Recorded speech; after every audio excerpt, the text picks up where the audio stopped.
Visit Avary.com, Avary, for the most up-to-date news and information on Team Avary. Avary, Avary, Avary, Avary, Avary, Avary, Avary,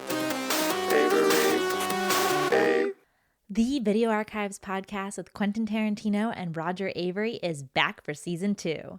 Head on over to patreon.com/videoarchives to get ad-free exclusive content and bonus episodes. This is the Gala Show. I'm your reporter on the beat, Gala Avary.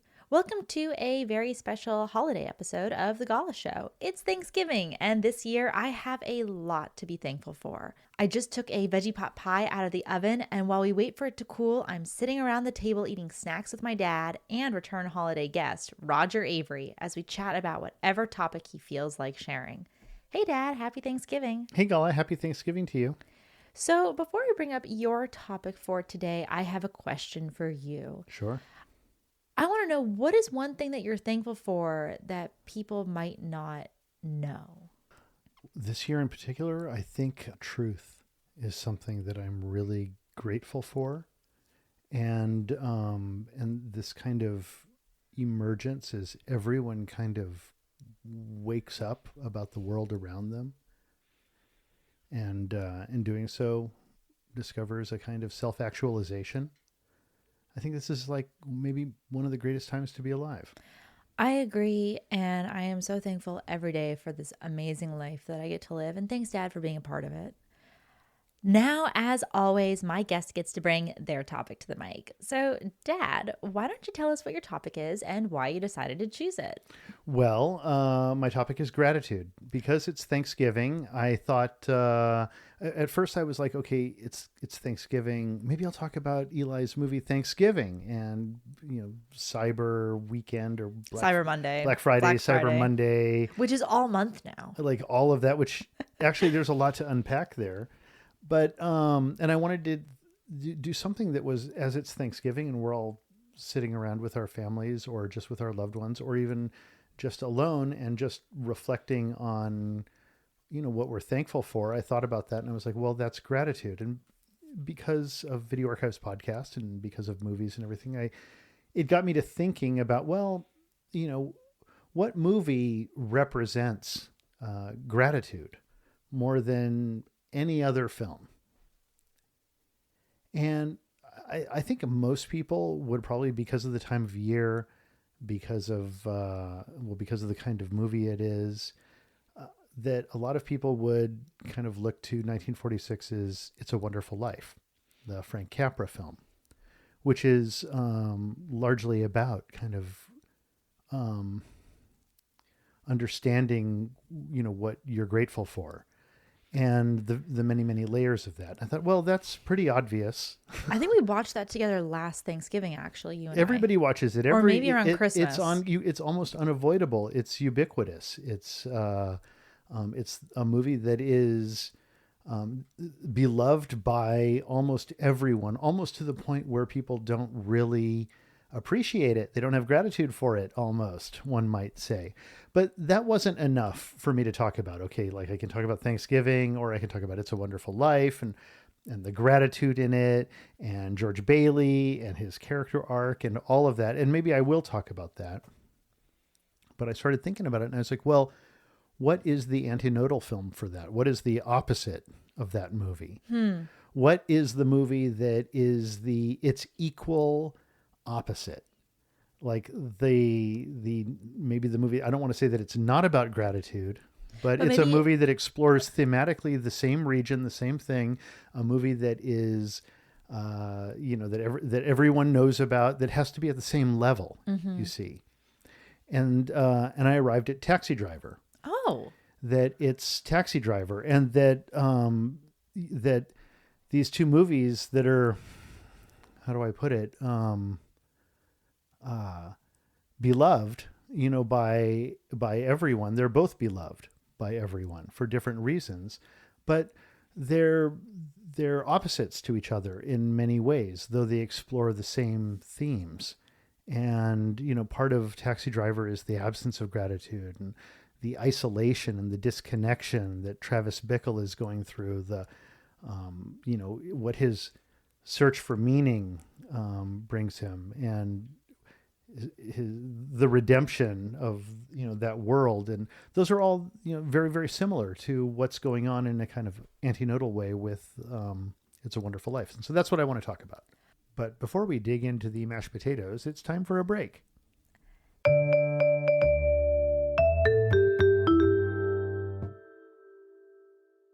Back by popular demand, the Video Archives merch store is up and running.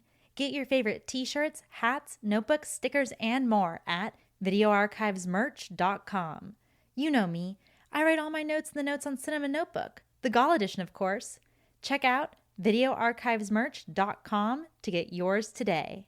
Prescription products require completion of an online medication consultation with an independent healthcare provider through the LifeMD platform and are only available if prescribed. Subscription required. Individual results may vary. Additional restrictions apply at lifemd.com. Read all warnings before using GLP-1s. Side effects may include a risk of thyroid C-cell tumors. Do not use GLP-1s if you or your family have a history of thyroid cancer. If you've struggled for years to lose weight and have given up hope, did you know you can now access GLP-1 prescription medications through LifeMD? LifeMD is now offering eligible patients online access to GLP-1s, the breakthrough prescription medication that can help you lose body fat and weight. Listen to what people are saying. I've been able to live my normal lifestyle, and I've lost 20 pounds already. It changed my life. I wasn't expecting it to shut off the food noise. This was life-altering, and if I can do it, I feel like anybody can do it. And here's the best part. Your insurance may cover 100% of the cost of your medication. So go to trylifemd.com to have your eligibility checked right now. Get started today at trylifemd.com. That's trylifemd.com.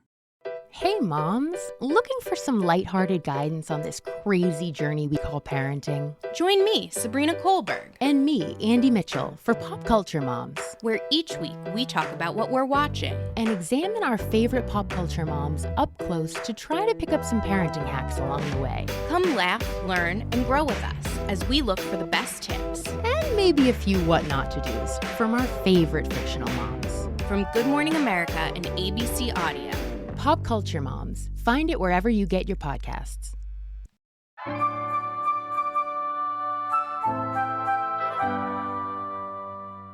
Hey, thanks so much for being a loyal listener. If you want to keep up with me off mic, make sure to follow me on Instagram at Gala Avary.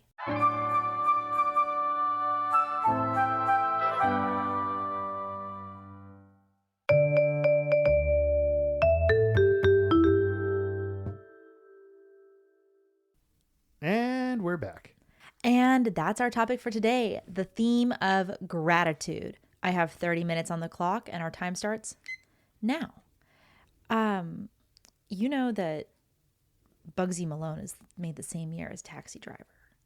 Oh, 1976, Yeah, right? because Jodie Foster stars in both the same year. And so it's always been a really interesting movie for me to look at thematically. Like, what a pair of films because you could for her double to be feature, in. and you could double feature that as like a Jodie Foster kind of teenage hooker Yeah, double feature. Sorry. It's okay. Yes, that is. She had quite the year that year, and Hollywood had quite the Thing to say about thing young women. Yeah, and it's super. I mean, this was obviously 1976 is a different time in history.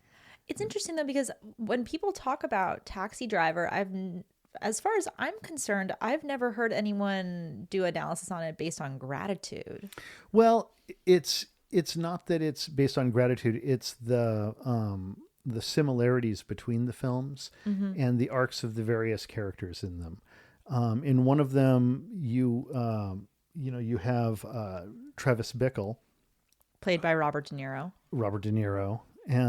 Who, is feeling no gratitude for his life or his community. Instead, he kind of like views society with, disdain and alienation. And this is sort of like permeating the film, almost like in a kind of, a lot of this is coming from Paul Schrader, who was raised a Calvinist and has a kind of imprint of Calvinism on his voice, especially at this time. And so it's Bickle is like in this world trying to find understanding. George Bailey in It's a Wonderful Life, he's also kind of undergoing a sort of like transformation. Yeah, a little bit, a transformation through gratitude, because he discovers like a world without his influence. I mean, both of them are about, having an impact on the world. It's also, it's kind of interesting because in Taxi Driver you have someone who feels like they have no say, and in It's a Wonderful Life you have someone at first that feels like they have all the say, like they have no impact and they're kind of like just a forgotten. I mean, it's the Vietnam War veterans. And it's kind of like a whole commentary on that as well. Well, It's a Wonderful Life. There's so many. I mean, what's funny is I haven't seen either of these films in quite a while, Yeah, and I thought about doing this thing, so I haven't rewatched It's a Wonderful Life. I'm really kind of going from the memory of the many, many, many years of watching it. And frankly, the same is true of Taxi Driver. And so weirdly enough, both of them kind of have this liminal space within me where they, because culturally they've had similar impacts. And one of my questions is like, do you remember the first time that you saw It's a Wonderful Life? Oh, it must have been on television. It was probably like I'm sure it was a Thanksgiving or a Christmas or probably Thanksgiving, because generally there were like Twilight Zone marathons, and It's a Wonderful Life. It's a Wonderful Life comes on And I'm around sure the that's holidays. a movie that your dad probably liked. I'm not sure if like Oma would have liked that. To be honest, I don't know whether my dad would have liked the film. I think Or he would have put it on. Most people, I mean, both film, like It's a Wonderful Life, I don't think was received like necessarily so like well. how we see it now. Yeah, and but I just started thinking about how both films are wrestling with largely the same things, and they get to semi-similar places, even though they're sort of still antinodal. Like George in It's a Wonderful Life kind of transforms and comes to appreciate his life. And he learns to value, what he has over what he lacks. And Travis Bickle remains largely unchanged. Well, and that's kind of the difference. I mean, so there's several interesting things to unpack here. One, like your perspective on your world and being grateful for your world can be transformative. But what struck me as interesting was that both of these films are both so beloved, sometimes by different groups of people, and that they're both, that they both kind of rest on the same mantle, even though they are completely opposite. And what that made me think about was how important diversity is in cinema. And I mean diversity of ideas and thoughts, that and explorations of ideas. And so both movies are weirdly different films. It's a Wonderful Life is kind of got a lot of, I mean, at the time they were kind of groundbreaking special effects, fantasy sequences, and sort of very Capra-esque and sort of one might say, sort of a magical, artificial sort of quality to it of movies of the time. And I'm sure that there are scholars who would be able to talk about It's a Wonderful Life much better, and Taxi Driver, to be honest. But we're also kind of talking about it, as you mentioned, this space that it exists in your mind from not only seeing it so many times as a child and as a teen and growing up, but also just like what it did to cinema in general. Yeah, I mean, Taxi Driver is the opposite of it. It's kind of a neo-realism. It has this kind of stark reality. The musics are different. Everything about them is different, and yet I feel like thematically they're both about men undergoing these existential crises and how they process it, and how they each successfully process it, even though in completely opposite ways. I think it's really interesting because I'm not so, maybe because It's a Wonderful Life is so deeply ingrained. I mean, it's from 1946. I definitely know like what Taxi Driver has influenced.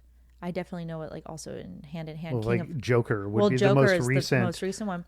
But also like King of Comedy, Hand in Hand. I kind of feel like even though they're almost 10 Those years are apart. because they're made by the same Director. and he's kind And of. it's both Robert De Niro both times. Those are even more than those are sister films. Those two. But those two like have really influenced a whole generation of men in my generation, I guess. And like those movies along like, I mean, when we're talking about referential cinema though, it's like you have Drive with like The Driver, like and Ryan Gosling, and a lot of guys really love that Drive movie, and those same guys really love Taxi Driver. And it's just really interesting how it's affected people. Well, it's funny, Drive and Driver.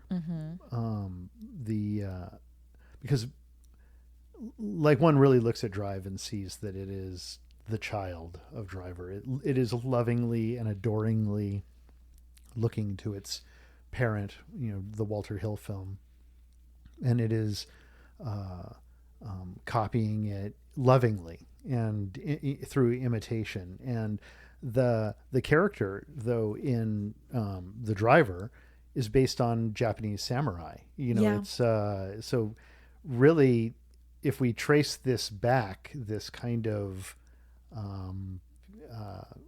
Lineage, if we genetically trace back the lineage of men today, we probably land somewhere in a Kurosawa film. Well, I think no matter with two what, samurais standing in the rain, staring at each other, waiting for the other one to attack. Well, because that's also like, I was just watching The Magnificent Seven this morning, and there you go. That's based on the Seven Samurai. And so it's like, when you look back, I think for all of these kind of macho movies, I would call them, it is just two men standing in the rain waiting for the other to strike. Well, yeah, and it's because, I mean, Japan, especially at that time, there was a kind of love affair with the culture of Japan from I would say probably the mid to late 50s, prior to the war, probably prior to the defeat of the Japanese Empire onward. And by love affair, I mean just adoration of the kind of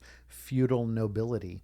And so part of a lot of that is what defines what a man is kind of classically, in a feudal sense, in a warrior sense, in a mano a mano, holding your samurai swords in the rain, waiting to attack, looking for the most minute move. So when you were talking about kind of It's a Wonderful Life and Taxi Driver as like companion pieces but also opposites, how do you think that they actually both embody this kind of theme of gratitude? Well, I mean, one, we have, I mean, in that they are, opposite poles of each other, because one, It's a Wonderful Life has this kind of positive outlook, this positive Jimmy Stewart outlook, and this kind of view on of community values, gratitude for one's existence. That's like pretty much front and center as a theme for it. Taxi Driver has kind of the absence of gratitude.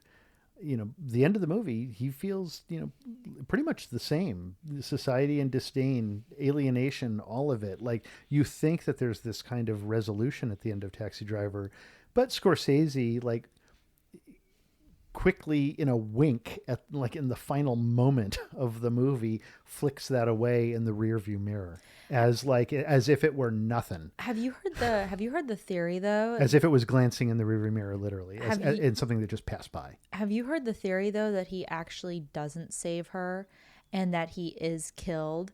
And like the ending, or like is captured in the ending sequence of Taxi Driver, where it's like panning over the letters from her, like in the hospital, like he's either dead or in like a mental hospital. Yeah, that's a fun It's a fun theory. a fun theory that somebody came up with, but everything that we are shown completely is in defiance of that.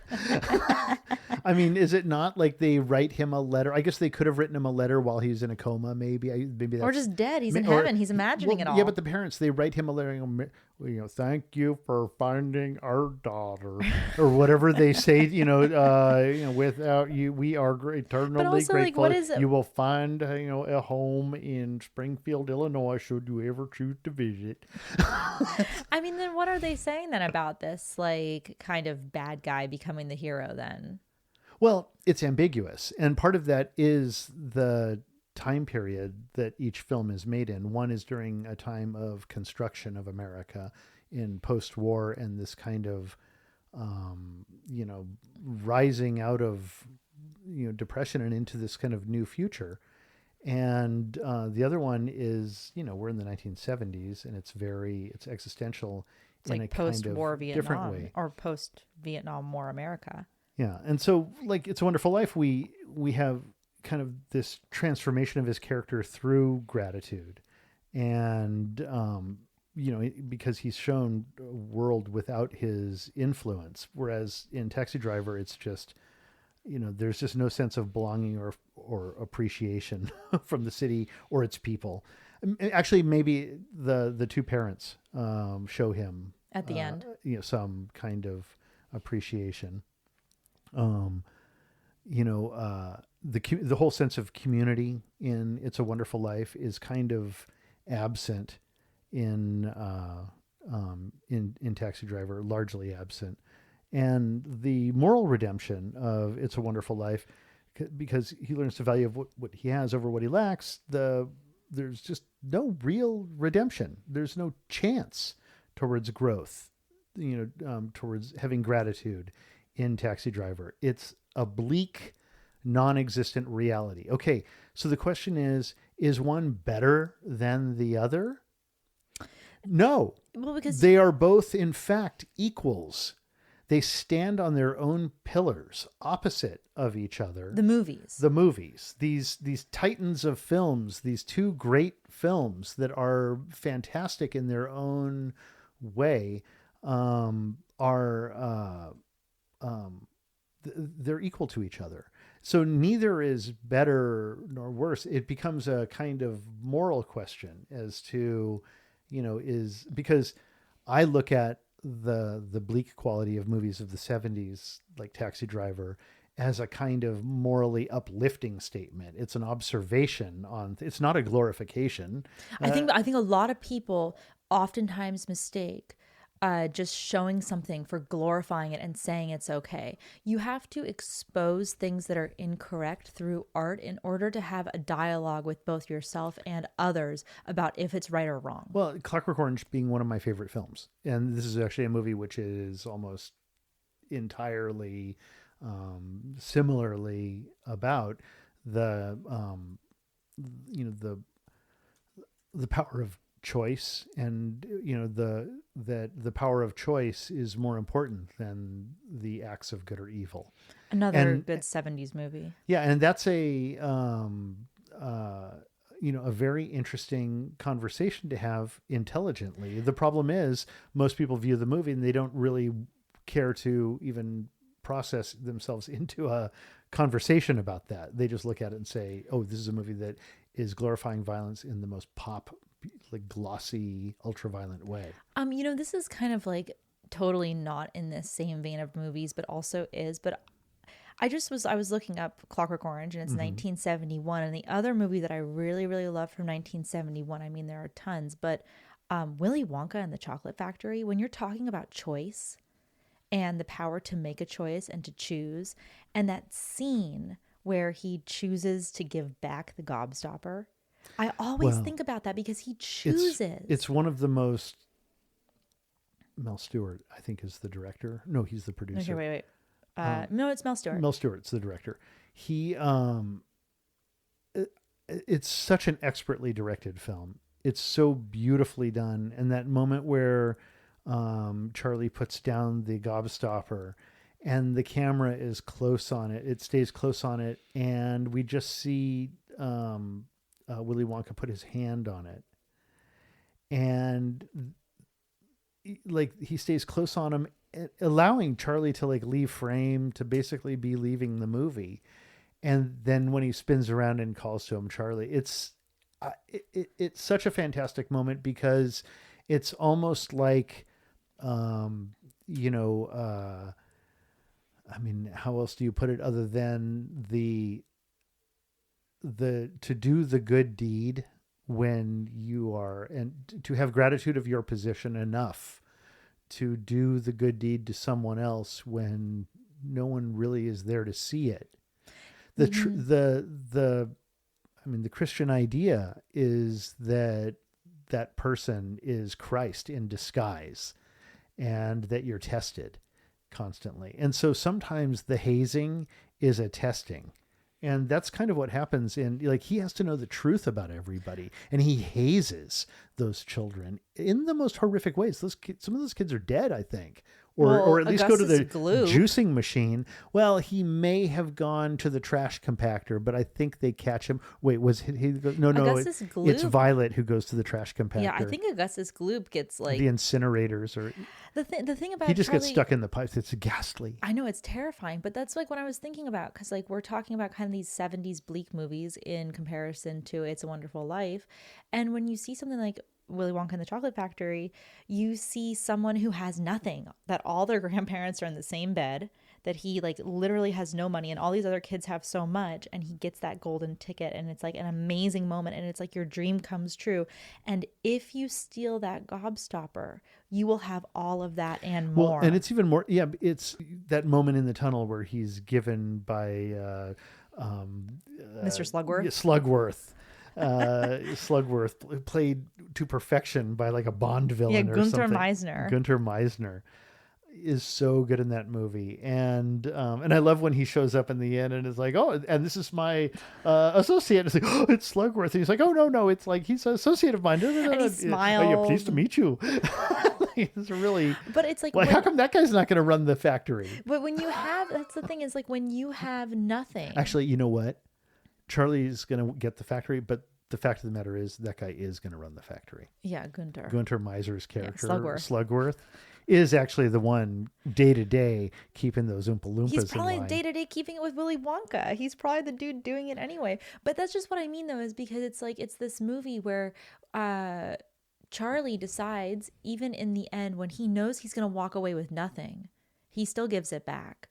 And it is kind of this, because he's going to return back to his bleak world. He's going to leave the fairy tale and go back to where he has nothing. And it's just, that's a moment that he gets to choose. And he ends up choosing the correct thing to do because he uses a moral choice. Well, yeah. I mean, it gets into Plato and Plato's dialogues and Plato's Republic about the individual making the correct moral choice on, even when it does not directly benefit you, when in fact it may not benefit you, or when you're not going to receive accolades or recognition. Well, it's like when a tree falls in the forest and there's no one around to hear it, does it make a sound? Of course it makes a sound. Yeah. And of course that action has an impact, and the person who's there to see it is you. And what is the world other than, or what is reality other than the various abstractions in the way, that which is flowing in through your eyes. Yeah. And also it's like our perception of it. If when you choose to do something right, you are the one that knows that you did it right. Mm-hmm. And when you choose to do something wrong, even if no one else ever figures it out, you are the one at night who goes to sleep and has that, I chose wrong. I had a number of films, like there was another one that I thought about talking about, which I thought was kind of about, in some ways, gratitude. Mm-hmm. And because I'm vegetarian and because it's Thanksgiving, I thought about this movie also, which was Babe. Oh God. And you know my story that the first time I saw Babe, I saw a double feature with Andromeda Strain. Oh yeah. It's quite a powerful double Yeah. feature. It's Thanks. a lot of information to take into your young brain. Mr. McColgan in 6th grade Yeah. on a rainy day. Yeah, that monkey. That monkey in Andromeda Strain. Well, I will never forget that. And Well, there Robert Wise talks about that monkey, and he's like, "Oh, that monkey was the best treated monkey. That monkey was beloved by everyone on set. That monkey was just fine. Everybody talks about the monkey. The monkey. The monkey's fine."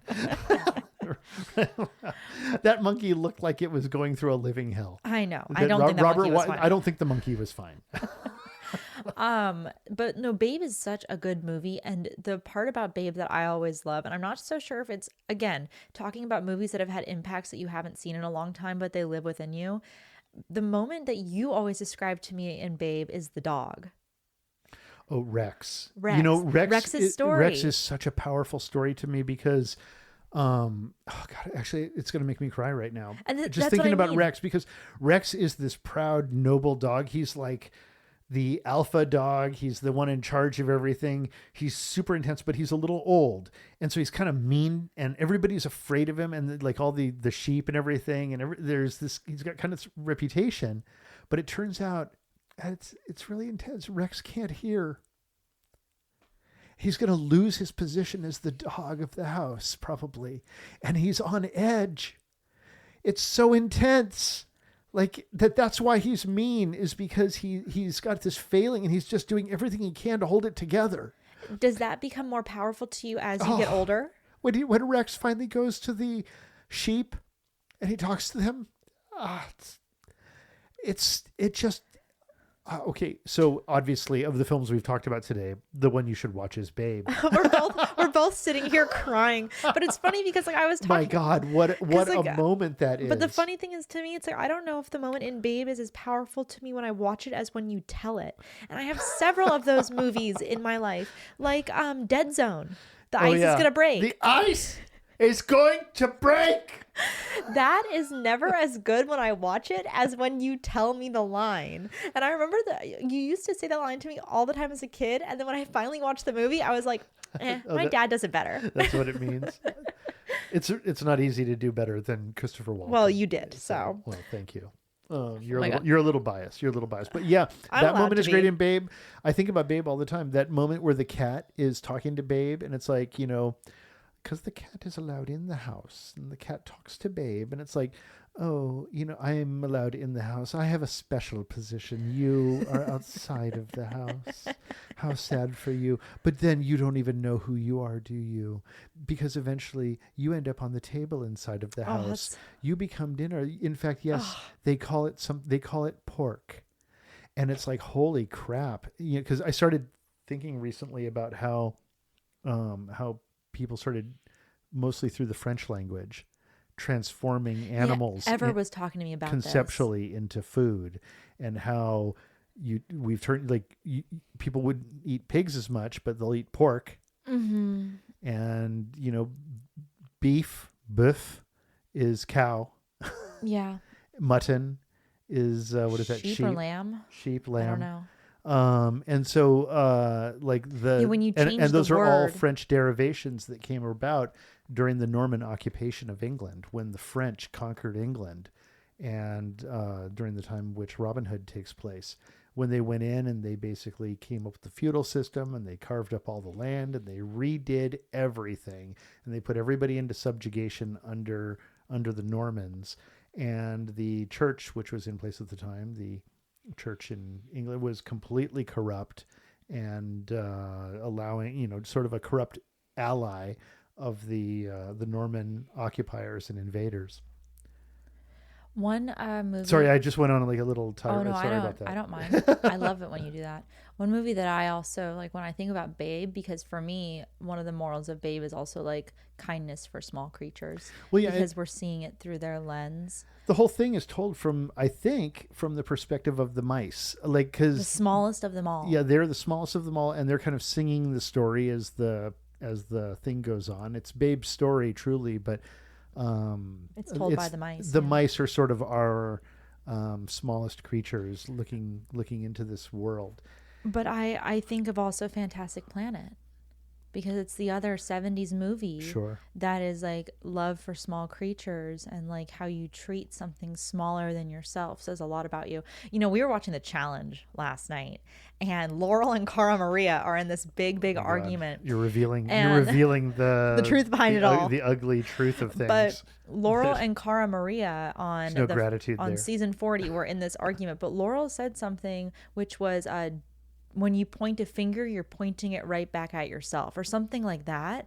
Like, don't point a finger at me, because when you point at me, you're pointing at yourself. Well, a lot of times, I mean, it was such a great quote, though. That's largely true. Also, you know, people will generally say something about someone else when they're insecure about themselves, when it's really meaning about themselves, and so you can generally reflect back something that's sometimes. But I feel that way though also about how people treat smaller creatures and how you treat one another, because when you treat kind of something that, when you have power over something and you don't choose to treat it with kindness, and you choose to be cruel to it because you can, and maybe because someone that had power over you was cruel to you, like, it says a lot about you, like that you don't turn the other cheek, and that you don't just choose to be kind and also like grateful for where you are and who you're with.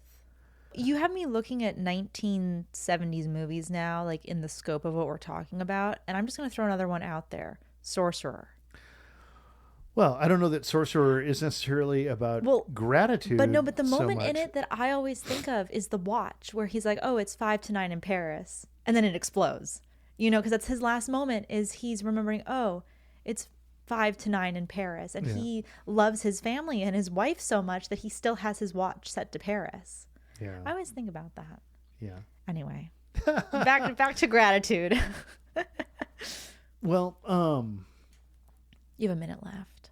Well, then let's use that minute well. Let's talk about the enduring appeal of both of these classic films and why. Like, why is it that these two movies that are completely different, that are kind of, you know, that have these characters that go on these completely tangential, these arcs that are, I think, similar character arcs, that there is a similar trajectory in both films, that there's a similar appreciation. Everything about these movies feels in some way similar to me, but they're diametrically opposed to one another. And yet, you know, they're both people return to them. They're both beloved, and they've become liminal within us. You know, they both films are part of us culturally. And I think a lot of that just shows that the value of cinema is, you know, is in how different movies are. Like, that there's, you know, that there is no single kind of way to explore an idea, that we can explore ideas through every single perspective. And I don't even just mean these two movies, like, that explore this idea through completely different directions. I mean every movie that is in between those films. Well, one thing also that's really great is that you can love both of these movies. You don't only have to love one of them, even though they're saying two different things. Or well, yeah, and ultimately that's the best part of it, is that you don't have. There's no. You don't such have to thing choose. Yeah, well, sometimes you do. Letterboxd, sometimes they're like, you make a list and that list is numbered. Yeah, but I just turn the numbers off. Do you? Yeah, I do. I turn all the numbers off. I turn the numbers off. I turn my star ratings off. Yeah, but they're still in an order of some kind. Yes, I do place them in an order. Are they in alphabetical order? Individuals can sort them on their own now. Well, see, that's what I'm saying, is that, like, everything's going to be in some kind of order. In someone else's order. Yeah. Well, I have my favorite film and you have your favorite film. And they are both anti-violence films. In one way or another, and they both tell them in very different ways for very, very different audiences. Yeah, but in this weird way, the same. Well, you know, and isn't that what Thanksgiving's about? Because we're all sitting around the table today. We're all like, you know, you've got people with different views on the other side of the table, but you're all in the same family, and you all hold hands together, and you all communally give thanks for really more than just this day, for each other. That's all the time that we have for today. But Dad, is there any final thought that you'd like to share with the audience? Okay, so I've learned recently that rather than if you've overindulged or if you've eaten too much or if you have heartburn or if you have anything like that from overindulgence on this day, that you don't need to buy Alka-Seltzer. You don't necessarily need to do that. You just need to go into your cupboard and take a teaspoon of baking soda. And there's some good high quality baking sodas out there, and just mix it in with a glass of water and drink it. And that will actually, the baking soda, the Sodium bicarbonate. sodium bicarbonate within it will completely diffuse everything within you. In fact, it's a rather healthy addition to everyone's diet, is to occasionally, and maybe with a small amount of regularity, but without overdoing it, Everything in moderation, including moderation. take a little bit of baking soda with some water. Dad, thanks so much for coming on the show. I'm eternally grateful to you and my family. And on Thanksgiving, every year I reflect and just think about how lucky I am to be where I am and to be at my table with my family. So I can't wait to dig on into our Thanksgiving meal together and just. I love you. I love our community at the Video Archives podcast. Shout out to Quentin and his family. I love them. I love our family, my son, Ever, my dad, and all of his friends. To everyone out there in podcast land, happy Thanksgiving. Think about one thing that you're really thankful for today. And if it's a certain person in your life, feel free to reach out and just tell them. It's really good to, pay it forward and to just share the love, because sometimes people don't hear it enough that you're thankful for them. So if you feel it, make sure you share it. So Dad, I'm thankful for you. I'm Gala Avary, and this has been The Gala Show.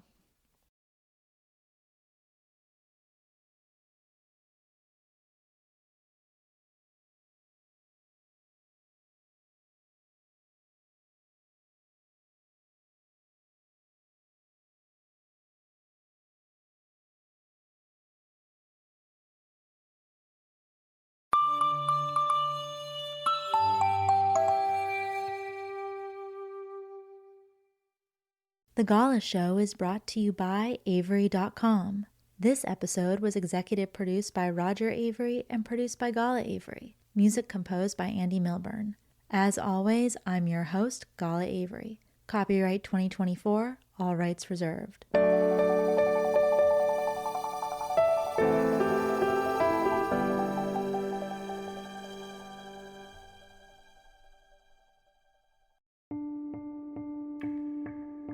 Despite me sharing the same last name with this charity, I don't have any affiliation with it, besides the fact the issue is very near and dear to my heart. Did you know that in the United States, 2.7 million children currently have a parent in prison, and it's estimated that 10 million children have experienced parental incarceration at some point in their lives? I was one of these kids, and as an adult, I am really grateful to be able to give back to Project Avary. Their mission is to build leadership from within by supporting community through programs such as mentoring and outdoor education, and also to remove the stigma surrounding having a parent that's incarcerated. You don't have to feel alone. If you know a kid who could use these resources or would like to donate money or time to the charity, please go to Project Avary, that's AVARY.org, to check out what this amazing charity is all about. Again, that's projectavary.org. Thank you guys from the bottom of my heart.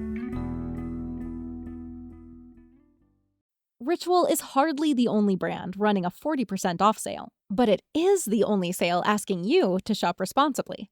In this chaotic sale season, we're urging you to think about what's essential. Supporting your foundational health, immune system, and gut microbiome, all pretty essential. How about making sure your products are heavy metal tested, clean label project certified, and vetted for ingredients deemed high risk for human rights and environmental issues? Also essential. So this Black Friday, skip the micro trends and put your savings where they matter. Your health. Give back to your body and support your foundational health with 40% off daily essentials like Symbiotic Plus for gut support, Hyacera for skin support, and stress relief to support the body's natural cortisol response. Ritual products are science-backed, vegan, GMO-free, and sourced through their trademark traceable supply chain. Get 40% off at ritual.com/podcast and shop responsibly. Marketing is hard. But I'll tell you a little secret. It doesn't have to be. Let me point something out. You're listening to a podcast right now, and it's great. You love the host, you seek it out and download it. You listen to it while driving, working out, cooking, even going to the bathroom. Podcasts are a pretty close companion. And this is a podcast ad. Did I get your attention? You can reach great listeners like yourself with podcast advertising from Libsyn Ads. Choose from hundreds of top podcasts offering host endorsements, or run a pre-produced ad like this one across thousands of shows to reach your target audience and their favorite podcasts with Libsyn Ads. Go to libsynads.com, that's Libsyn, ads.com today.